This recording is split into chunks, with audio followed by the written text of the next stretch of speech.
Hello students, मैं हर्षराज पीएसबीआई की तरफ से आप सभी के साइंस का टीचर स्वागत करता हूं आज के इस नए वीडियो में। आज के वीडियो में हम लोग एक नया टॉपिक शुरू करने वाले हैं, जिस टॉपिक का नाम है हमारा entry of India into space age, यानी कि स्पेस एज में इंडिया की एंट्री यानी कि हमारे भारत की एंट्री कैसे होती है, इसके बारे में हम लोग जानने वाले हैं।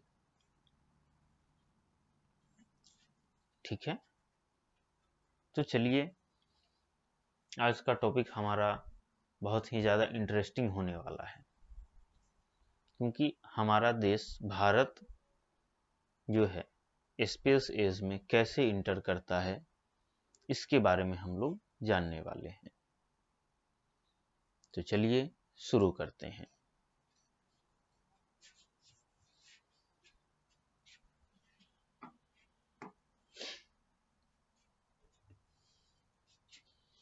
आज का जो टॉपिक है हमारा वो है entry of India into space age, यानी कि स्पेस एज में भारत की एंट्री कैसे होती है, यानी स्पेस एज में भारत की एंट्री कैसे हुई, इसके बारे में हम लोग आज के क्लास में जानेंगे। इसमें लिखता है India launched its first artificial satellite Aryabhata into space in 1975।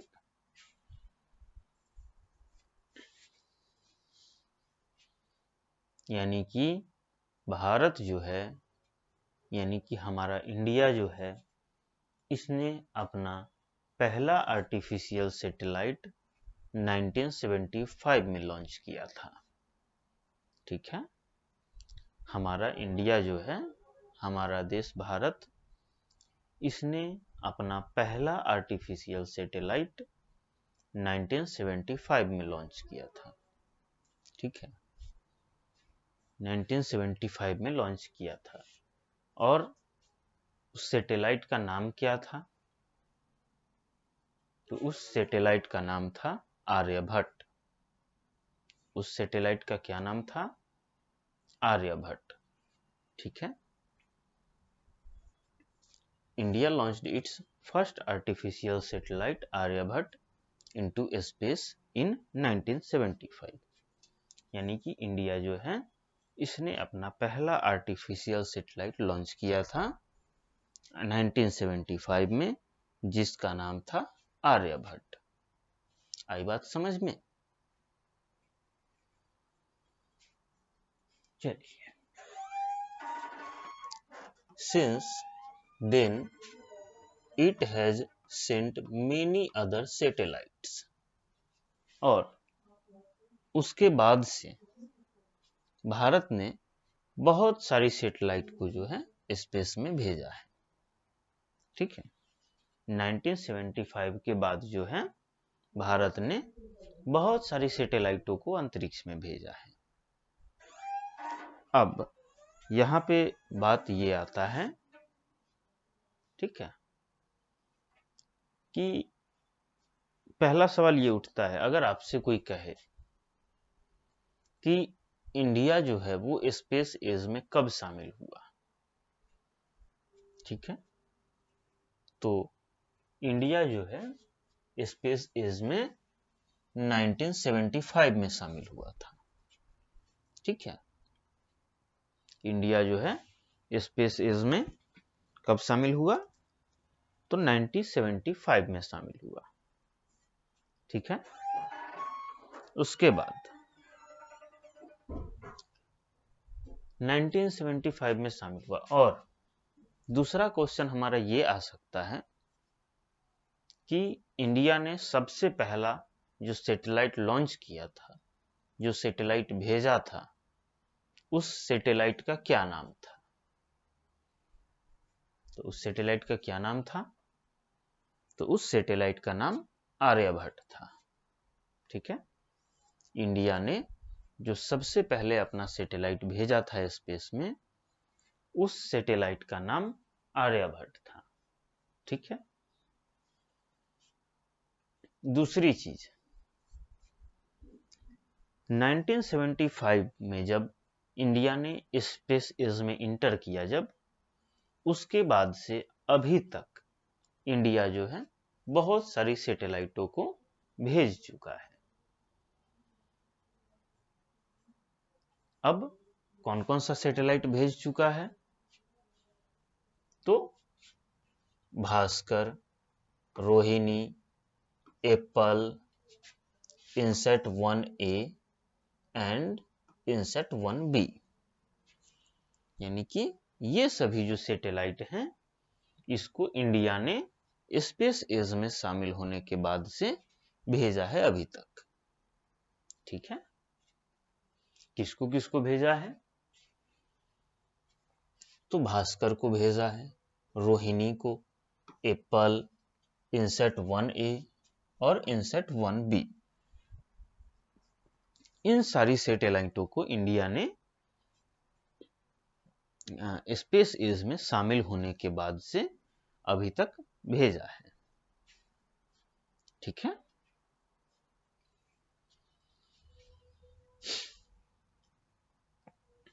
Russia invited squadron leader Rakesh Sharma to go into space. Russia ने जो है वो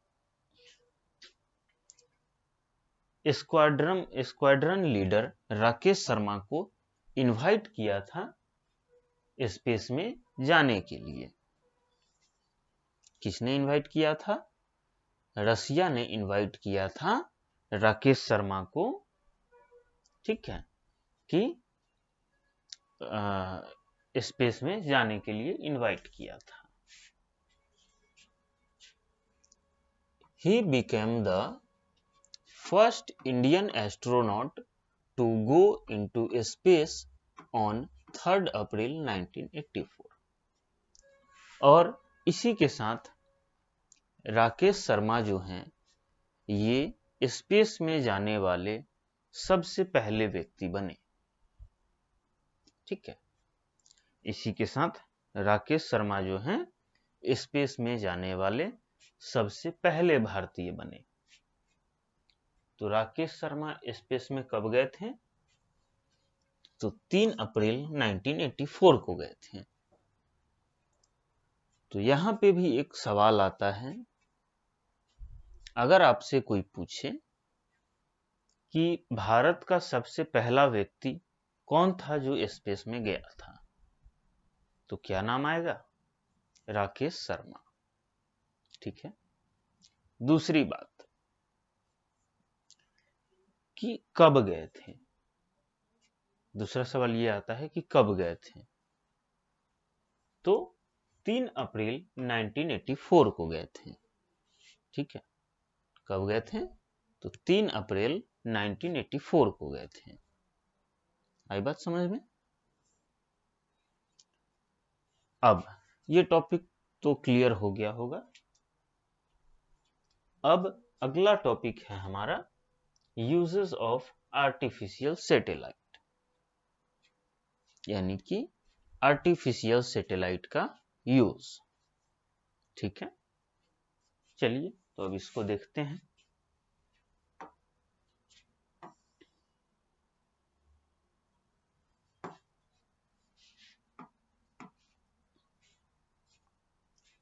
तो अभी का टॉपिक है हमारा यूजेस ऑफ आर्टिफिशियल सैटेलाइट्स, यानी कि आर्टिफिशियल सैटेलाइट का यूज। जो भी आर्टिफिशियल सैटेलाइट कोई भी देश जब भेजता है तो उसका यूज क्या होता है।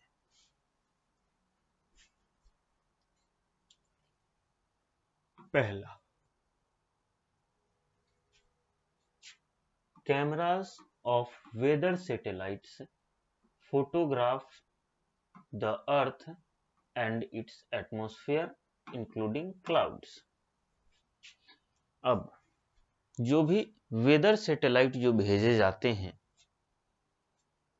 उसका कैमरा क्या करता है, अर्थ का फोटोग्राफ्स लेता है, धरती का और इसके एटमॉस्फेयर का फोटोग्राफ लेता है। ठीक है, फोटोग्राफ लेता है और उस फोटोग्राफ के साथ साथ बादल की भी फोटोज लेता है। और अब ये आता है कि फोटो लेने के बाद ये करता क्या है। They send back these photographs to weather study center on earth। उसके बाद जब ये वेदर सैटेलाइट फोटोग्राफ्स ले लेता है, उसके बाद ये क्या करता है कि वेदर स्टडी सेंटर को भेजता है ये फोटोग्राफ्स, जो कि कहां पे होते हैं, तो धरती पे होते हैं। यानी कि स्पेस में जो वेदर सैटेलाइट लगे हुए हैं उसका कैमरा स्पेस से हमारे अर्थ की फोटो लेता है। उसके बाद क्या करता है, ये उस फोटोज को जो धरती पे वेदर सेंटर है, वेदर स्टडी सेंटर है, वहां पे भेजता है। ठीक है,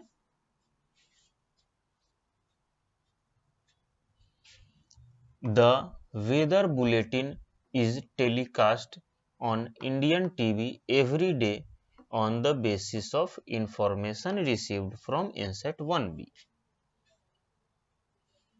उसके बाद जो वेदर बुलेटिन है इंडियन टीवी का, वो इसे प्रतिदिन टीवी पे टेलीकास्ट करता है। किस बेसिस पे टेलीकास्ट करता है, तो जो इंफॉर्मेशन, जो फोटोग्राफ्स उसे वेदर सैटेलाइट के द्वारा मिलते हैं, उसी बेसिस पे ये प्रतिदिन वेदर रिपोर्ट को टेलीकास्ट करता है। आई बात समझ में?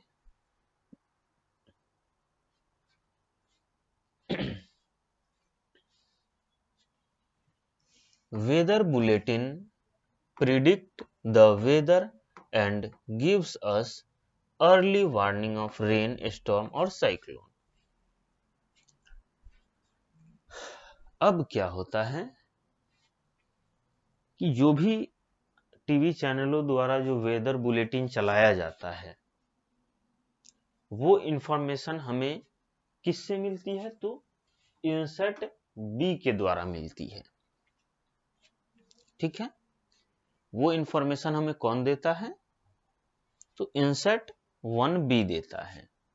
ठीक है, और उसके बाद ये जो वेदर बुलेटिन है ये प्रिडिक्ट करता है, यानी कि अनुमान लगा के कि हाँ वेदर ऐसा हो सकता है।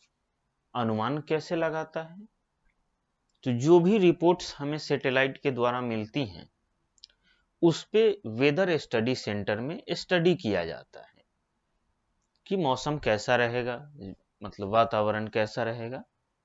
इन सभी पे स्टडी करने के बाद वो जो है वेदर बुलेटिन में उसे चलाया जाता है।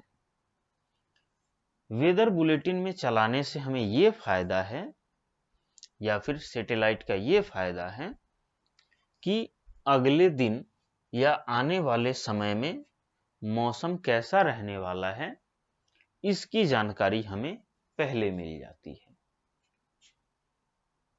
यानी कि जैसे अगर मान लीजिए कल बारिश होने वाली है, तो आज के वेदर बुलेटिन में वो मेंशन हो जाएगी कि कल बारिश हो सकती है या फिर कहीं आंधी आने वाला है। तो ये चीजें भी वेदर बुलेटिन में मेंशन कर दी जाती हैं कि इस जगह पे आंधी आने वाली है या साइक्लोन आने वाला है कहीं पे, तो ये भी मेंशन कर दिया जाता है कि फलाने जगह पे साइक्लोन आ सकता है। तो ये यूज होता है आर्टिफिशियल सैटेलाइट का। तो पहला यूज हमने जाना कि पहला यूज जो है इसका होता है एटमॉस्फेयर या फिर वेदर, सीजन, क्लाइमेट, इन सभी का स्टडी करने में। ठीक है, आगे का जो यूजेस हैं वो हम लोग अगले क्लास में देखेंगे।